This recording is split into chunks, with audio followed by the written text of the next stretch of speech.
Hello, family. Welcome to another episode of Kzn Politics. I know it's been a long time before we done this. But for today, I have actually some interesting news for you. As we start with Panyaza Sufi, there was a video that was made on YouTube saying breaking Panyaza Sufi recognition shock Ramaphosa and the whole ANC. And after that, Panyaza Sufi actually tweeted and says, I'm not the product of cowards, which means that post itself that happened by 9/11 yesterday. It was actually false news. It was not something that was true. It was false news. So Panyaza tweeted to clarify the rumors themselves. But as again, when we visiting the Parliament of South Africa, Cash, the chairperson of the Portfolio Committee on Home Affairs, Mr. Mosa Chibane, on News 24, not News 24, E News, discussing the cost of deporting legal foreigners. Now they be talking about the cost of department for illegal foreigners nationals. So now they say this is not actually a free, or it's something that's going to be needing a budget to actually deport all the legal foreigners. Legal foreigners is those foreign nationals who are moving around our street without a proper documentations.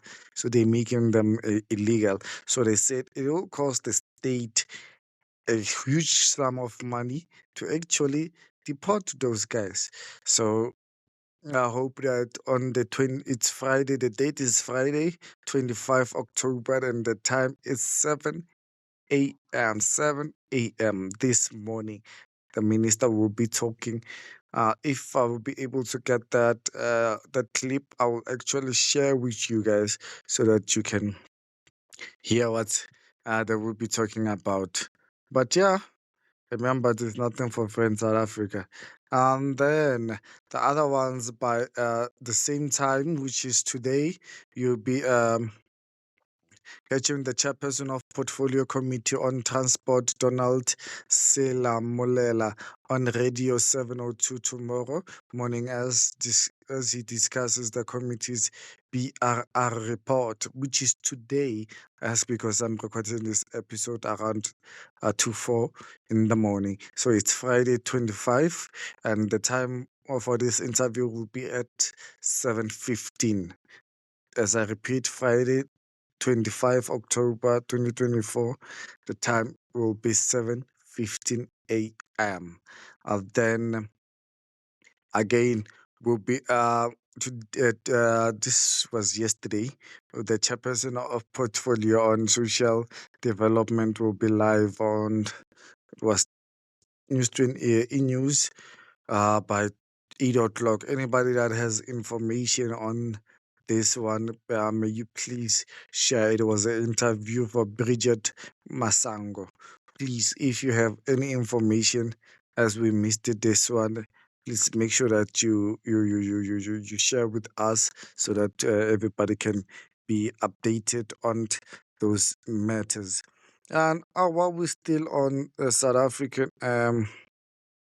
politics, I'm still trying to look for again something that will actually um okay, there's a PSA of live identification fraud. We're still facing the identification fraud whereby as I was talking about legal foreigners, whereby they steal or they some of the marrying our sisters so that they can obtain the document of South Africa, the ID document. To identity fraud, Limpo or Dimpo Zonyane from High Ranti Mahikeng, Mafeteng, Lesotho, attended school in Merija Girls High, is in possession of a fraudulent South African identification document. She was born in Lesotho. She obtained the fraudulent South African identity document in 2012 in Sebokeng Home Affairs. So remember, this also takes us on that previous discussion whereby we were talking about the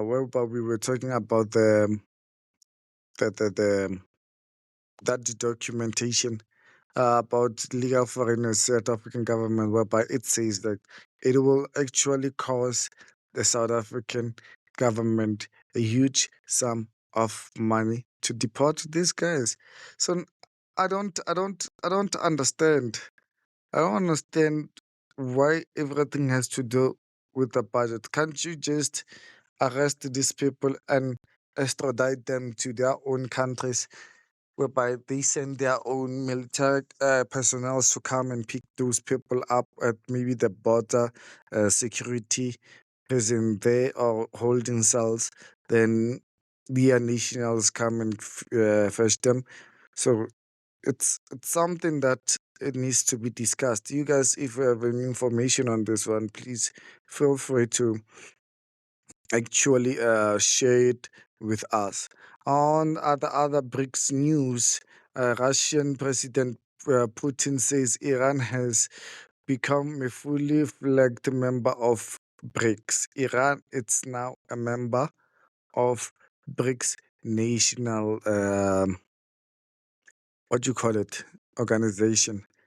And when we go to the KZN police minister, 107 criminals killed by the KZN police in 1 year. The DA raises concerns over use of deadly force. The party is calling for the implementation of body cameras to monitor the police actions during confrontation with suspects. Now, the DA it's fighting the KZN police for using deadly forces for killing criminals. So it does means they are against the killing of criminals. In KwaZulu Natal, they say the police are using deadly forces. I don't know what's your take on this one, but my take, if I can say, I don't think that DA has something to fight about when it comes to this matter, because now what the minister that commissioner in the police commissioner in Durban or KwaZulu-Natal is doing, it's actually what's needed to be. It's either you be gunned down by the enemies or by the criminals, or they protect themselves as the law enforcement and they deal with them precisely according to the way they will deal with any armed individuals. You can't deal with an armed individual, then after that you still want to negotiate it. Those people are not there to negotiate it, they are there to commit that crime. And if you're going to disturb them, then that's going to be a problem. So, on last update regarding this week, um, yeah, political news, billionaire Bill Gates ordered by Dutch courts to stand trial in the Netherlands for allegedly misleading the public about the safety of COVID-19 vaccines. That's on BRICS News. So now, this taking me back to that accused and police that there's 103 criminals killed by the KZN police so far. One prisoner cost 16,082 rand per month, which is 192,984 rand a year. So what Mkhwanazi is doing is saving 19.88 million of taxpayers' money. So the DA wants to protect the criminals. So, but this, remember, it's an open podcast, so everybody is welcome to leave their comments on this one, and we will have a chat about everything. So make sure that you subscribe to the channel to make sure that you stay tuned for each and every information that we have, because as we'll be sharing it with you. Thank you very much for your time and see you on the next one.